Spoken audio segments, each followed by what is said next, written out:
pasada, el libro de Romanos. Vamos a empezar, hermanos, entonces ahora estudiando el libro de Tito. Si usted recién está llegando a nuestra iglesia y ve la parte del fondo, usted va a ver los libros de la Biblia, Antiguo y Nuevo Testamento, y donde usted ve allí un listoncito rojo, es un libro que ya hemos enseñado en la iglesia. Entonces, en la tarde estamos viendo el libro de Oseas, vamos a ver el capítulo 2, ojalá puedas llegar, vamos a hablar de un amor que nunca se apaga, nunca acaba, el amor de Dios por su pueblo. Entonces, ahora vamos a empezar con el libro de Tito, y aunque son 3 capítulos, vamos a tomar varios domingos por la mañana para poder estudiarlos. Y lo que quiero que veas entonces, esta carta escrita por el apóstol Pablo a uno de sus discípulos, a Tito, quien aparentemente era, o evidentemente era, no judío, era gentil. No aparece el nombre de Tito en el libro de Hechos, eso es muy interesante, aparece en las otras cartas. Y Pablo habla de él como un hijo en la fe, lo cual significa que lo ganó para Cristo y le enseñó acerca de la obra o el ministerio. Entonces, vamos a ver en esta carta que Pablo escribe a Tito muy probablemente después de su primer encarcelamiento en Roma. El libro de Hechos, que también hemos estudiado, el capítulo 28 termina con Pablo encarcelado en Roma. Entonces parece que, después que él sale de la cárcel, él escribe esta carta a su discípulo, a Tito, quien está en una isla, la isla de Creta, y lo pone allí para que pueda él corregir ciertos errores en las iglesias allí, y luego vuelve a ser encarcelado Pablo, escribe 2 Timoteo y luego es ejecutado bajo el gobierno del emperador Nerón. Son todos datos históricos. Nuestra fe está basada en eventos históricos comprobables. Los lugares en la Biblia son lugares que existen, así que nadie te dé gato por liebre, que nadie te haga creer que la Biblia, por estar escrita por hombres, no se puede comprobar o tiene errores. De ninguna manera. Es muy precisa la Biblia. Tienes más de una razón para creer y confiar en ella. Una de ellas es aspectos históricos, otra arqueológico, proféticos. La profecía es muy precisa. Pero en esta carta que Pablo escribe a Tito, y toda carta escrita, tú tienes allí en tu Biblia, la carta de Pablo a los romanos, la carta de Pablo a los corintios, era para ser leída en la iglesia. Entonces, quiero que tengas en mente eso mientras estudiamos la carta. Entonces, Pablo le escribe a Tito para que Tito reciba instrucciones, y Tito debía ponerse entonces delante de la iglesia y debía, esto dice Pablo, y leería la carta y seguirían sus instrucciones. Entonces, básicamente, la carta de Pablo a Tito es la carta de Pablo a los hermanos en Creta, para que ellos sepan cómo debían hacer ciertas cosas, cómo debían decidirse ciertas cosas. El próximo domingo vas a ver, parece que en Creta había hermanos que querían ocupar el liderazgo de la iglesia. Entonces Pablo dice, no hay problema, pero el anciano o el pastor debe tener algunas características. Y es importante que lo estudiemos, hermano, porque pasando el tiempo nuestros hijos se encargarán de nuestra iglesia si Cristo no viene antes, y ellos deben de saber cuál es el perfil o los requisitos para un pastor o anciano. Lo vamos a ver la próxima semana. Entonces, pero lo que quiero que veas era eso, que tengas en cuenta eso, que Pablo escribe a Tito para que Tito lea la carta, y por eso la carta es más Pablo a los hermanos en Creta, y vas a ver a Pablo dándole autoridad a Tito para tomar ciertas decisiones dentro de la iglesia. Entonces, y en esta primera parte, hermano, solamente los primeros 4 versículos, mira, el capítulo 1 es más extenso, pero los primeros 4 versículos, Pablo va a hablar de sí mismo y de Tito. Pablo, el creyente, el apóstol, el misionero. Pablo, el evangelista. Pablo, el que apertura iglesias. ¿Y cómo se ve Pablo a sí mismo? Es cómo debe verse cada creyente a sí mismo. Y cómo debe verse Tito, según Pablo, es cómo debe verse cada creyente. Eso me lleva a una pregunta, hermano. ¿Cómo te ves a ti mismo? ¿Te ves a ti mismo como el centro del universo? ¿Te ves a ti mismo como alguien a quien todos deben engreír, todos deben consentir? ¿Te ves a ti mismo como alguien a quien todos deben darle su lugar porque soy importante? ¿Te ves a ti mismo entonces como alguien cuyos deseos deben satisfacerse sin chistar, sin renegar? Hermano, para poder tener un diagnóstico correcto de lo que debemos hacer y quiénes somos, debemos ir a la Biblia. La Biblia te da el diagnóstico apropiado. Hay gente que piensa que él debe verse a sí mismo como él quiere, o como él desea, como él espera. Sería como tú mismo te sientes mal y hacer tú mismo un diagnóstico. Debe hacerlo un doctor. Debe usar herramientas y darte un diagnóstico correcto para poder darte la medicina correcta. Hermano, la Biblia es la herramienta para hacer un diagnóstico de nuestra condición. La Biblia es la herramienta, la única y apropiada para decirte quién eres, por qué estás aquí, cuál es tu mayor problema y cuál es la solución. ¿Sabes? Debemos vernos según la Biblia nos describe. Y una persona que hace un lado la Biblia va a tener un diagnóstico equivocado acerca de quién es él y qué es lo que debe de hacer. Y la raíz de muchos problemas en el mundo es porque muchas personas no saben realmente qué son. Saben quiénes son. Soy Esteban Ramírez, entonces soy Juan Castelo, pero no saben, pero no saben qué son, o sea, ¿por qué estamos aquí? ¿Para qué estamos aquí? Estamos aquí para dar gloria a Dios y servir al prójimo. Y vas a ver que en los primeros versículos debemos de vernos a nosotros mismos como la Biblia nos ve. Si tú das otro diagnóstico, tú vas a terminar diciéndole a tu hijo, tú eres el centro del universo. Y todos deben hacer lo que tú dices, lo que tú quieres. Y si no, me avisas para yo poner en su sitio a esa persona. Vas a dar un diagnóstico equivocado. Vas a hacerle creer que él es un pequeño Dios, como Satanás convenció de eso a Eva. Y vamos a tener muchos problemas. Hay gente que está convencida a sí misma que sus problemas es baja autoestima. Y que debe tener una alta autoestima, que es un orgullo sutil, solapado, hermano. Hermano, no es así como debemos de verlo. Si te das cuenta, el problema de muchas personas ya tienen la autoestima muy alta y piensan que son el centro del universo y son muy orgullosos y todos deben hacer lo que dicen y si algo no le gusta, él no lo hace y si algo le gusta, lo hace y si ya no quiere seguir con una relación matrimonial, la rompe porque él tiene que tener alta autoestima y no va a estar con alguien que se la baja. Hermano, en realidad nadie te la baja. En realidad es Dios quien te dice lo que tú eres y lo que tú debes hacer. En realidad es Dios quien te describe y debes de vivir de acuerdo a esa condición, a esa situación. Cuando tú dices, por ejemplo, soy un hombre de negocios, eso describe tu labor y lo que haces la mayor parte del tiempo. Cuando tú dices, soy un casado, soy esposo, eso describe lo que tú debes hacer, cuidar a una esposa, guiar a unos hijos, proveer para todos ellos.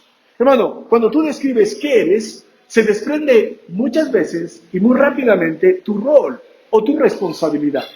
Si dices, entonces, o describes alguna labor que tú haces, soy arquitecto, significa, eso describe tu labor la mayor parte del tiempo. Pero cuando alguien dice, ¿qué eres? No sé, ¿qué estás haciendo? No sé qué vas a hacer, ¿quién sabe? Así muchas personas viven porque no se describen a sí mismas en términos espirituales, no laborales o profesionales, en términos espirituales. Por eso, deja que la Biblia describa lo que tú eres y vive de acuerdo a eso. Mira cómo se describe Pablo, cómo le escribe a Tito, y eso es lo que somos. Mira Tito capítulo 1, versículo 1. Pablo, aquí empieza Pablo. ¿Qué es Pablo? ¿Qué somos nosotros? Lee lo que es Pablo. Siervo. Siervo de Dios. Apóstol de Jesucristo. Ah, mira, soy apóstol. No, hermano, tampoco exagera, hermano. Ya, apóstol significa enviado. Eres apóstol en un sentido, en el sentido que eres enviado por Dios a hablar a otros de Cristo. Algunos de ustedes son enviados, hermano. Has llegado de lejos aquí, has sido enviado por Dios. Y tienes un rol, no es hacer dinero, no es hacer plata y llenarte de tecnología, es llevar el evangelio. Eres apóstol en el sentido de enviar, en sentido general. Ya, no eres apóstol en el sentido del grupo de los 12, porque ese grupo debía haber visto a Jesús y no hay nadie tan viejo. Entonces, pero sí, eres en ese sentido, tienes un ministerio.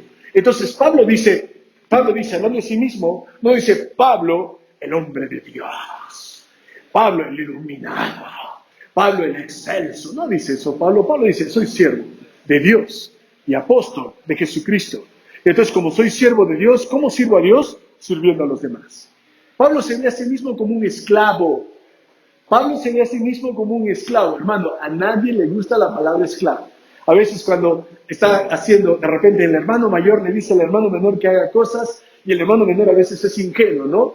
Tráeme esto, va, todo obediente, todo sencillo, todo dulce. Tráeme esto, lo trae. Esclavo, ven, jajaja. Y se empieza a reír porque tiene una connotación negativa. Quiero decirte esto. O eres esclavo de Cristo o eres esclavo del pecado. Hay gente que piensa que no ser esclavo de Dios, no soy esclavo de nadie. Lo opuesto es emancipación, libertad absoluta, falso. O eres siervo de Dios o eres siervo del pecado. Desde el momento que tú pusiste tu fe en Cristo, te arrepentiste de tus pecados y pusiste tu fe en Él, dejaste de ser siervo del pecado y ahora eres siervo. La palabra siervo, doulos, es esclavo. Esclavo de Dios. Apóstol. ¿Sabes? Dios tiene para ti un propósito, que tú le sirves. Cualquier otra cosa que tú hagas fuera de servir a Dios te va a lastimar. Las personas no son felices, no porque no tienen lo que quieren, no porque sufren mucho, sino porque hacen lo que quieren y no sirven a Dios, no se someten a Dios, no quieren cumplir la palabra de Dios y luego están llorando y lamentando su condición.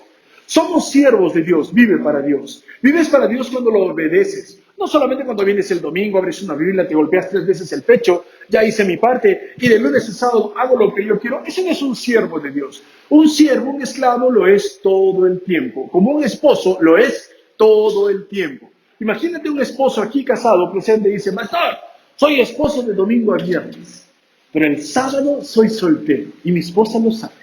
Y el sábado puedo hacer lo que yo quiero, estar con quien yo quiero, pero pastor, domingo a viernes, ¿qué más quiere mi esposa? 6 días le doy. ¿Qué será un día que me vuelva solterito y haga lo que me dé la gana? ¿Sabe que esa esposa la va a matar al hombre? Y todos los demás le vamos a decir, está loco, algo le va a pasar a la cabeza al hombre. Es lo que vamos a decir. ¿Sabes? Un siervo de Dios lo es todo el tiempo. No solamente en la iglesia, no solamente en su casa, en el trabajo también. No solamente en la reunión de jóvenes, también en el colegio. Eres siervo de Dios. Debes de verte a ti mismo como un siervo. Por eso cuando te ves como un siervo de Dios, sirves a los demás. Por eso no te molesta hacer cosas por los demás. Por eso hay armonía, porque estás aquí para servir a tu esposa, a tus hijos, y no para que hagas esto y tu esposa haga lo que tú quieres. No, no es así, hermano. Eres un siervo, siervo de Dios, y tienes un ministerio, tienes un trabajo, tienes una responsabilidad, la de Pablo, apóstol. Mira la segunda parte, por favor. Conforme a la fe de los escogidos de Dios y el conocimiento de la verdad que es según la piedad. Hermano, tú dices, no, eso es un trabalengua, Miguel, son 4 versículos, ya no puedo pasar ni el primero. Déjame ayudarte subrayando algunas palabras allí. Fe, verdad y piedad. Subrayalas, por favor. Fe, verdad y piedad. Porque la cadencia es ordenada, es precisa. Eres salvo por la fe. Por la fe has sido salvado de tus pecados. Te espera la gloria y eres libre de la esclavitud del pecado. Fe. A partir de la fe debes estar conociendo y aprendiendo la verdad. Debes estar recibiendo la verdad de la palabra y debes estar proclamando la verdad de la palabra y debes estar cuidando la verdad de la palabra porque hay gente que la va a querer cambiar, la va a querer alterar, va a querer creer otras cosas fuera de la verdad. Y luego dice, según la piedad, la verdad debes llevarte a practicarla. La fe te salva. Debes estar alimentando esa fe a través de la verdad de la palabra y debes vivirla, piedad. Debes practicarla. Entonces, ¿cómo debe verse un creyente a sí mismo? No solamente como un siervo de Dios. Debe verse a sí mismo como alguien que proclama la verdad, pero también la vive. Debes verte a ti mismo como alguien que va a hablar a otros de la Biblia, pero va a practicar la Biblia, piedad, va a hacerla. No es un teórico el cristiano, no es solamente alguien que va a hablar de la Biblia, va a transmitirla. La gente tal vez no ha abierto una Biblia, pero debes saber más o menos lo que dice viéndote cómo vives. Así que, hermanita, tal vez las amigas suyas de promoción, de repente, no saben que la Biblia dice que debe sujetarse al esposo y respetarlo. Pero si la ve, ella debe decir, la Biblia debe decir esas cosas. Mira, en el colegio, ¿cómo era? Mira cómo es ahora, cómo ama a su esposo, respeta a su esposo. No ha leído una Biblia, pero sabe por tu conducta, piedad, que dice la Biblia. Es lo mismo con nosotros, hermano. Deben ver los demás y saber qué dice la palabra de Dios, la verdad de la Biblia, solamente mirando tu estilo de vida. Tal vez ellos nunca han leído ese texto que tú sabes, de memoria, Hebreos 10, no dejando de congregarnos, pero ellos saben que la Biblia ordena congregarse porque tú vienes a la iglesia, porque tú llegas a tu iglesia, llegas a aprender. ¿Cuántos problemas te evitarías si fueras fiel, congregando y leyendo la Biblia? Debes proclamar la verdad, pero si no conoces la Biblia, ¿qué vas a decir acerca de ella? Si no sabes qué dice la Biblia, ¿cómo vas a saber si estás obedeciéndola o no? Por eso, ¿cómo debes verte a ti mismo? Como un siervo de Dios. Debes verte a ti mismo como alguien que habla de la verdad, pero también la vive. Yo te voy a decir quién no quiere hablar de la verdad y que no la practica. Si no la haces, pero ¿cómo le voy a hablar de Dios si ayer me vio decir salud y mañana me va a ver también? Ayer me vio escuchar, entonces, me vio escuchar rock and roll, me vio escuchar salsa, merengue y todas esas tonterías y ahora me va a escuchar alabar a Dios y voy a poner la música que pone Leo, que pone Esteban. Va a pensar que estoy loco. Ajá, ahí está el problema. Puedes ver en realidad que lo que te lleva a hablar de la verdad es vivirla. Por eso, quiero que sepas esto. No puedes decir que eres cristiano si no estás obedeciendo a Dios, siervo. Jesús dijo, si me amas, guarda mis mandamientos. No puedes en realidad decir que eres cristiano si no estás hablando de Cristo, la verdad. No puedes hablar de Cristo, ni te van a quedar ganas si no estás viviendo para Cristo. Debes verte a ti mismo como un siervo, como alguien que proclama la verdad y practica la verdad. Eso es ser esclavo de Cristo. Antes que seas siervo de Cristo, mira de qué eras siervo. Mira Tito 3:3, ahí está en tu lección. Tito 3:3 dice, porque nosotros también éramos, cierra un círculo en tu hoja esa palabra, por favor, o en tu Biblia. Éramos. Éramos, está, hermano, ¿en qué verbo pasado, presente, futuro, hermano? En gramática, ¿cuánto? ¿Qué dice? Éramos. Hay gente que, bueno, Tito 3:3 debería decir, pero que nosotros también todavía somos. No, hermano, éramos en otro tiempo insensatos, rebeldes, extraviados, y mira que éramos esclavos. ¿Esclavos de qué? No éramos esclavos de Dios, éramos esclavos de concupiscencias. Otra vez, Miguel, esa palabra, ya estamos empezando con Tito, ya tenemos... Es fácil, deseos desordenados. ¿Qué te controlaban? ¿Tus deseos? ¿Querías algo? Lo hacías. ¿Querías dejar de hacerlo? Lo hacías. Tus deseos te controlaban, eres esclavo de tus deseos. Hay gente que piensa, yo no soy esclavo de Dios, yo soy libre. Mira, no existe la libertad irrestricta. Si tú dices, yo puedo hacer lo que me dé la gana, a ver, sal del puente Chilena, no puede hacer usted lo que le dé la gana. Porque usted no tiene una libertad irrestricta. Toda libertad, para disfrutarla, debe de tener ciertas limitaciones. Entonces, saque un pez que diga, yo soy libre, sácalo del mar, sácalo del agua, sácalo del océano, y el tonto es libre para morir, para eso, es lo que va a pasar. Nosotros estamos dentro de un océano, los mandamientos de Dios. Sal de eso y te vas a asfixiar, vas a sentir que te ahogas, vas a sentir que mueres si tú sales de ese océano llamado el amor de Dios, los mandatos de Dios. Por eso nuestra libertad tiene límites. El matrimonio, una mujer, un hombre, toda una vida. Sal de eso, rompe esto y otra vez vas a terminar roto, hermano, vas a terminar lastimado, hermana, va a terminar usted con su vida llena de cicatrices. Por eso dice, eras esclavo sin Cristo, no eras esclavo de Dios, no eras libre, eres esclavo de tus deseos y de deleites diversos. Mira a una persona sin Cristo y dice, ¿qué deseo ir hoy día? Todavía yo quiero ir a la playa, yo quiero tomar, güey. Yo quiero ir de parranda, güey. Y luego, bueno, hoy ya me quiero quedar. Y vive según sus deleites. Y el domingo es el día del Señor. Hoy ya quiero quedarme a dormir para esta mediodía. ¿Cuál es el problema? Bueno, así vivía una persona sin Cristo, esclava de sus deleites, de sus deseos, viviendo en malicia y envidia, que son primas hermanas, por si acaso. ¿Sí? Malicia y envidia. La malicia es cuando te alegras porque a otro le va mal. La envidia es cuando te pones triste porque a otro le va bien. Entonces, éramos así, aborrecibles. O sea, nos odiaban y te encantaba, y tú aborrecías a otros también y te encantaba. Pero ahora no, hermano. La Biblia dice, éramos esclavos. En Romanos 6, 22 y 23 dice, ahora, ya no dice antes, ahora dice, ahora, ¿que has sido libertado de qué, hermano, hermana? ¿De qué has sido libertado? ¿De qué has sido libertado? Del pecado. Y ahora eres siervo de quién? Siervo de Dios. Tienes por fruto, ¿cuál es el fruto? ¿Cuál es tu estilo de vida? La santificación. O sea, eres diferente al mundo, diferente a como eras antes. Y como fin, o sea, ¿cuál es tu destino? La vida eterna. La paga del pecado es muerte. Cuando uno es esclavo, tiene un destino donde el amo dice, el esclavo del pecado termina muerto. El esclavo de Dios termina en la gloria. Hermano, éramos esclavos antes. Entonces ahora mira el versículo 2, Tito 1:2. Te dije, el 1:1 dice, Pablo, siervo de Dios, apóstol de Jesucristo, conforme a la fe de los escogidos de Dios, conocimiento de la verdad según la piedad. Te dije, fe, verdad, piedad. Eres salvo por fe, debes conocer la verdad y debes practicarla, piedad. Versículo 2, en la esperanza de la vida eterna, la cual Dios, que no miente, prometió desde antes del principio de los siglos. Dice, en la esperanza de la vida eterna. ¿Cómo debe verse un creyente a sí mismo? Como el beneficiario del más grande regalo, la vida eterna. ¿Sabes qué, hermano? Hace un momento Leo hablaba de libre, y es verdad. Cristo nos ha hecho libres del pecado y del juicio. Ya no eres esclavo del pecado, ya puedes quitar la mano al pecado y decir, ya no me controlas, me domina Cristo. Pero ahora te espera la vida eterna. Dice, la esperanza de la vida eterna, la cual Dios, mira esta parte, no miente. Hermano, es muy interesante que cada cosa que tú dices que es buena, es algo que Dios ordena. Y cada cosa que gente dice, no, eso está mal, es algo que Dios prohíbe generalmente. Algo que tú dices es bueno va con el carácter de Dios. Nadie dice, miente, hijito, debes mentir, está bien. Nadie dice esa tontería.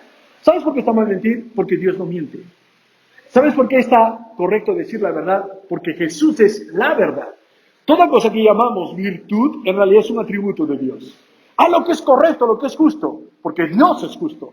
Ponte a pensar, Dios es el que dirige las cosas, es el que nos dice lo que deberían ser las cosas. Él dicta nuestra moral, la ciencia dice lo que es, pero Dios dice lo que debería ser. La ciencia no llega a ese punto, no lo alcanza. Solo Dios puede decirte cómo deberían ser las cosas, lo que es correcto, porque Dios no miente. Y dice que Él prometió la vida eterna. La vida eterna es una promesa para aquel que dice, si tú te arrepientes y pones tu fe en mi Hijo Jesucristo, yo te prometo la vida eterna. ¿Me la vas a dar? No te miento. Dios no miente. Por eso el creyente vive confiado siempre, sabiendo que entre tanto está presente en el cuerpo, está ausente al Señor. Pero quisiéramos estar, dice, ausentes del cuerpo y presentes al Señor. No hay textos en la Biblia que indiquen que una persona decía, seré salvo, que Pablo decía, algún día iré al cielo, me agarrará desprevenido. No, hermano. Los creyentes vivían confiados porque el que promete la vida eterna es Dios y como no miente, y se la da a todo aquel que pone su fe en Él. Debes verte a ti mismo como beneficiario de la vida eterna. Hay gente que vive más obsesionada por la tinca, el soltero por estar casado, el recién casado de repente por los hijos. De repente ya con los hijos entren al colegio, que salgan del colegio, que entren a la universidad. Y vivimos obsesionados por esto y en realidad cuando debemos saber y tener siempre presente que somos beneficiarios de la promesa más grande, la vida eterna. Eso de voy al cielo, hermano, no puedes decirlo voy al cielo, no puedes decirlo así. Voy a la gloria. Hay algo que te causa lágrimas, preocupación, un día se va a acabar. Te prometo, no sé qué te preocupa. Me preocupa una enfermedad, Miguel, y es incurable. Incurable, no la vas a llevar a la gloria, no te va a perseguir allí esa enfermedad. Va a acabar. Lo que sea, va a acabar. Te preocupan tus hijos. Un día serán salvos, Dios los va a quebrantar o quizás reconocerán su necesidad de Dios. Pero un día va a acabar esa tristeza, mamá, papá, ese dolor, esa angustia. Un día va a acabar cuando Él nos lleve a casa y dirá, hijo, hija, basta, eso va a acabar. Por eso, cuando tú dices, voy al cielo, voy a la gloria, ¿quién dice eso? El cristiano, y no tiene ni dudas. No se acuesta pensando, iré al cielo si muere esta noche. No, tiene la esperanza de la vida eterna, la certeza, porque Dios le ha prometido a los que ponen su fe en Él y Él no miente. Debes verte a ti mismo así, como alguien que ha recibido el beneficio más grande. Gente soñando con jubilación temprana, gente soñando con jubilación jugosa, gente soñando con una jubilación de 5 dígitos. Eso se va a acabar. Tu AFP, el fondo, un día se va a acabar. O si no, no te lo vas a llevar todo. Dice, no, no se va a acabar nunca. Lo vas a dejar a los del AFP. Entonces se va a quedar. Lo que va a pasar es que, en realidad, hermano, hay algo que tú tendrás y nunca se acabará, tu presencia en la gloria. Allí vamos. Debes verte a ti mismo como esto. Es un consuelo. No sé si te das cuenta, pero cualquier otro sistema fuera del cristianismo no te da esperanza para la vida venidera. No te consuela, es muy cruel cualquier otro sistema fuera del cristianismo. Imagínate saber que un día ya no estaré con mis hijos. No estarás, tú eres salvo, él es salvo, estarán juntos por la eternidad. Un día no estaré con mi esposo. Hermano, usted, hermano, hermana, él es salvo, sí, usted también. Hermana, debe estar feliz, no por eso, voy a ver la eternidad. Hermana, disfrute eso, hermano. ¿Ve? Ustedes van a estar juntos por la eternidad. Las relaciones más importantes serán permanentes por la fe en Jesucristo, la vida eterna. Nada podrá separarte ni del amor de Cristo, ni de tus seres queridos salvos. ¿Te imaginas, hermano? Un día alguien partirá primero, alguien que tú amas partirá. Y no le verás momentáneamente, pero después la eternidad. Por eso es que debe haber una carga en tu corazón por hablar de la vida eterna a tus padres, a tus hermanos, a tus hijos, a sus nietos. En vez de darles solamente caramelos, hermana, también denles el evangelio. Amén, hermana. En vez de engreírlos, entonces, también háblales de la salvación. Mire más adelante, versículo 3. La vida eterna, a su debido tiempo, manifestó su palabra por medio de la predicación. Por eso te dije, somos proclamadores. La predicación. Somos proclamadores. Es la prioridad de nuestra iglesia, que me fue encomendada por mandato de Dios nuestro Salvador. ¿A quién le escribe Pablo? Mira cómo habla de Tito. A Tito. Cuando hoy día escribimos una carta, el que escribe pone su nombre al final, ¿no? Pone todo lo que debe hacer y al final, atentamente, tu mamá. Atentamente, Esteban, ¿no? Pero en los tiempos bíblicos el nombre iba al principio, Pablo. Y luego dice, ¿a quién dirige la carta? A Tito, versículo 4. Mira cómo habla de Tito. Verdadero hijo en la común fe. Gracia, misericordia y paz de Dios Padre y del Señor Jesucristo nuestro Salvador. ¿Cómo habla de Tito, hermano? Dice, hijo.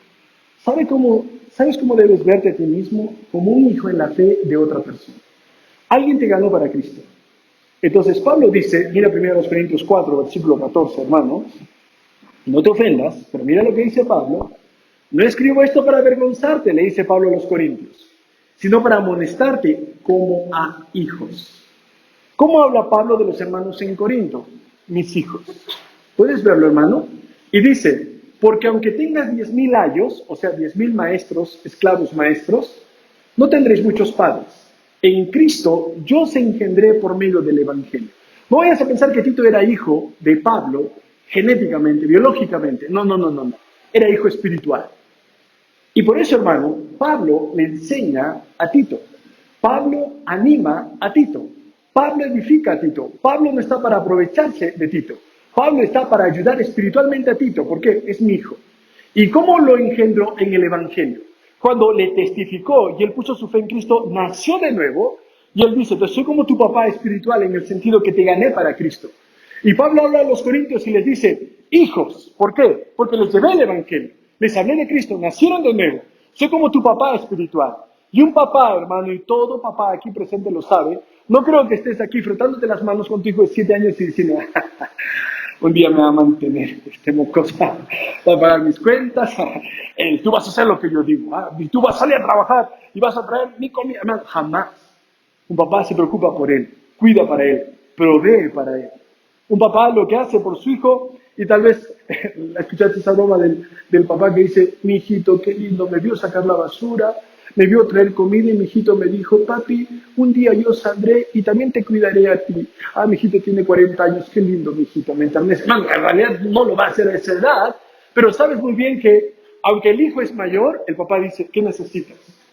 Usualmente, hermano, ¿has visto? Solamente mira a la calle, no es usual que el hijo saque la billetera y dice, yo pago. Salen a comer, lo invitan a comer al papá. Y la mesa está llena, hermano, y pagan, y hasta la propina, el papá dice, chicos, yo pago. Y ahí está el hijo casado, la hija casada, todos con trabajo, pero el papá dice, yo cuido de ustedes. Un papá cuida de sus hijos. Y eso hace Pablo. Pero Tito se ve como un hijo espiritual. Te voy a decir algo, hermano. Una de las cosas que afecta a tu vida espiritual es creerte tan fuerte como que no necesitas de nadie para que te enseñe. Hermano, aunque usted tenga canas, espiritualmente sigue siendo un adolescente quizás y debe crecer con la ayuda de otras personas. Debes crecer con la ayuda de hermanos mayores o de un padre espiritual.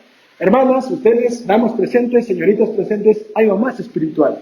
Hermanos aquí que te ganaron para Cristo o te pueden enseñar acerca del Evangelio. Pero no quiere venir usted.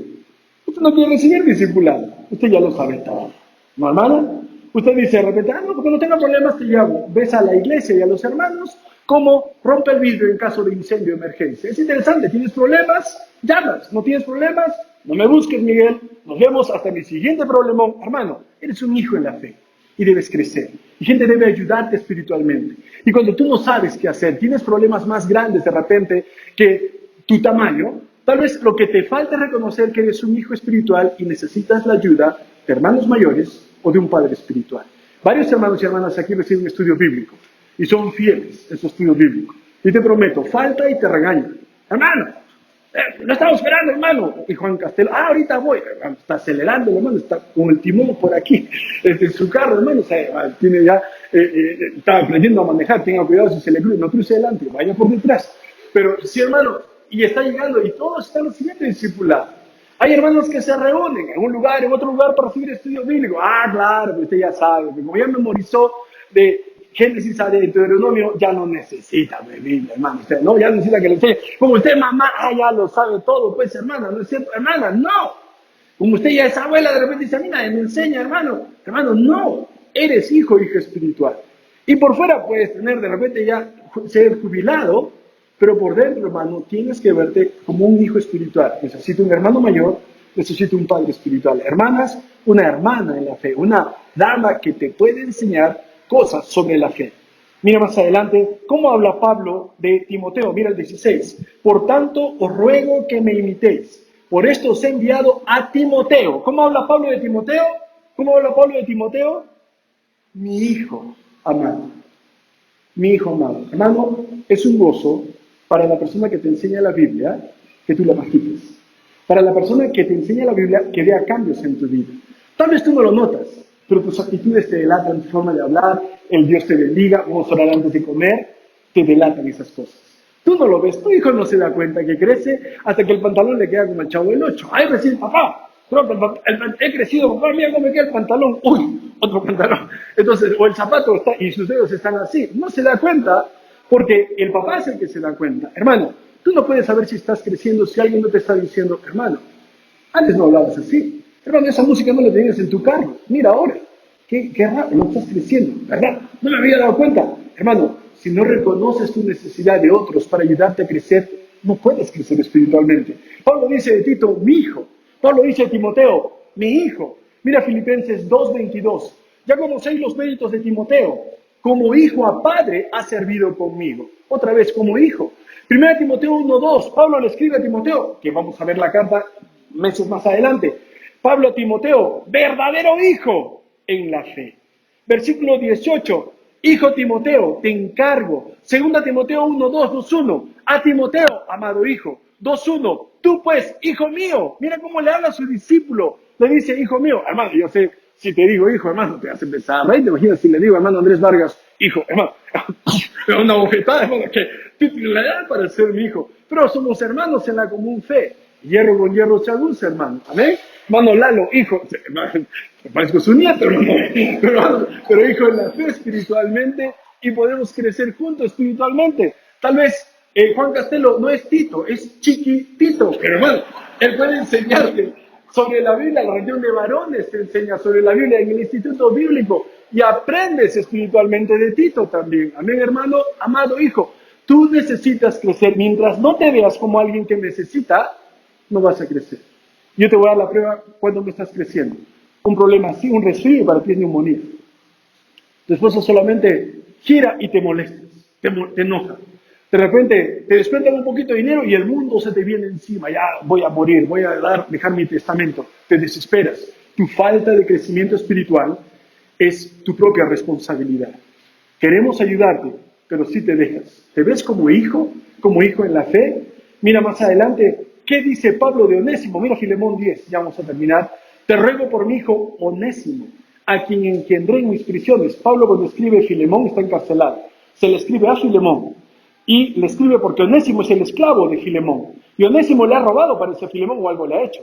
Y Onésimo ha escapado y se ha ido corriendo con Pablo, casita a casita, más o menos. Y cuando llega Pablo le testifica, lo engendra en sus prisiones significa que lo gana para Cristo. Y luego le dice, regresa con tu amo, pero regresa, no te preocupes, puedes escribir una cartita a Filemón para que te reciba y le manda la carta. Y cuando le escribe a Filemón y llega, toca la puerta, imagina a Onésimo, toca la puerta a Onésimo. Y Filemón abre la puerta, el dueño, el amo, ya está Onésimo. Y lo mira, y lo va a matar y le da la carta, Onésimo a Filemón. Me la manda Pablo. A ver, un ratito. Y guarda el machete, entonces Filemón abre la carta y dice, Pablo a Filemón, te ruego por mi hijo Onésimo. Y se le bajaron los humos a Filemón. Hermano, en realidad, ¿cómo llama a Onésimo? Dice, mi hijo. ¿Sabes qué? Los jóvenes en la iglesia son como nuestros hijos, son como nuestros hermanos menores. Y nuestro deseo es que sean éxito y sirvan a Dios. ¿Hay algo malo en eso?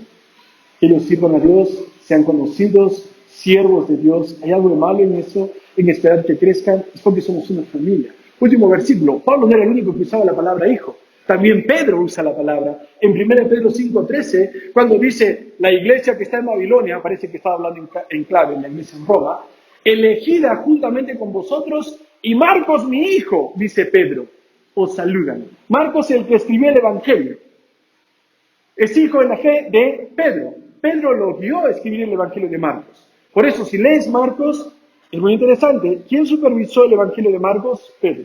Y Pedro dice de Marcos, mi hijo en la fe. ¿Cómo debes verte a ti mismo? Como un hijo espiritual. ¿Quién es tu padre espiritual? Hermanita, ¿usted podría decir quién es su mamá o su mamá, su tía, su abuelita espiritual? Hermanas que le enseñan, no necesito. Yo solita me hago mujer, yo solito me hago hombre. Oh, buen trabajo.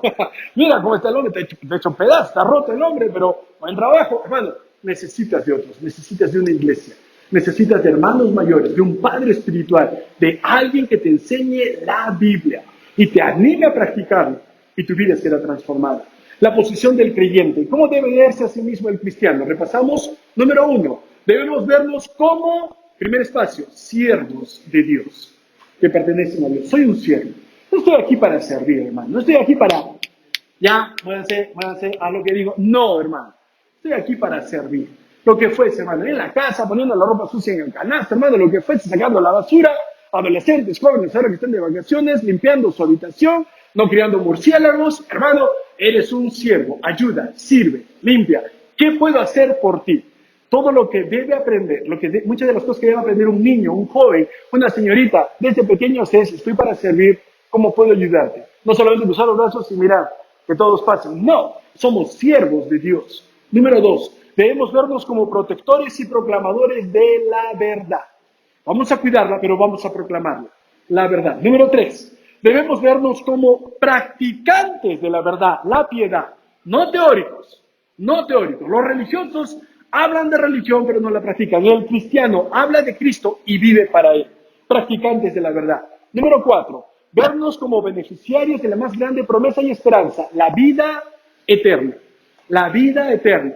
Así que cuando digas voy al cielo, no digas voy al cielo. Hermano, más emocionado estás de ir a Mollén, donde vas a gastar un montón, donde más emocionado estás de decir, los juegos mecánicos, hermano, donde entras riendo, sales llorando y algunos de repente con un hueso malogrado, hermano. Entonces, en realidad, voy al cielo, voy a la gloria, soy beneficiario de esto. Un día lo que enfrento va a pasar, un día lo que enfrento se va a acabar, un día va a acabar. Hermana, esas lágrimas un día van a acabar, esa preocupación un día va a cesar, mi enfermedad es incurable, va a acabar, un día va a acabar. Cristo te llevará a tu verdadero hogar, la vida eterna. Número 5, debemos vernos como hijos espirituales, aprendiendo de otros y dispuestos a ser corregidos.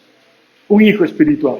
Hermano, tal vez tienes más edad que una hermana, una señorita, pero ella te ayuda a ti en las cosas de la fe. No la llames mamá espiritual, que puede ser una hermana mayor en la fe.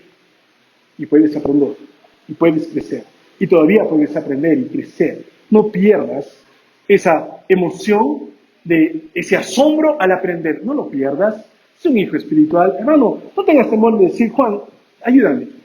Pregunta, pues, a Leo, José María, los vas a ver jóvenes, todavía con barritos, pero hermanos, saben un poquito más de Biblia, te pueden ayudar, te pueden explicar algún texto, te pueden decir, hermano, esto significa esto, lo aprendí en el seminario, porque ellos también tienen su papá espiritual.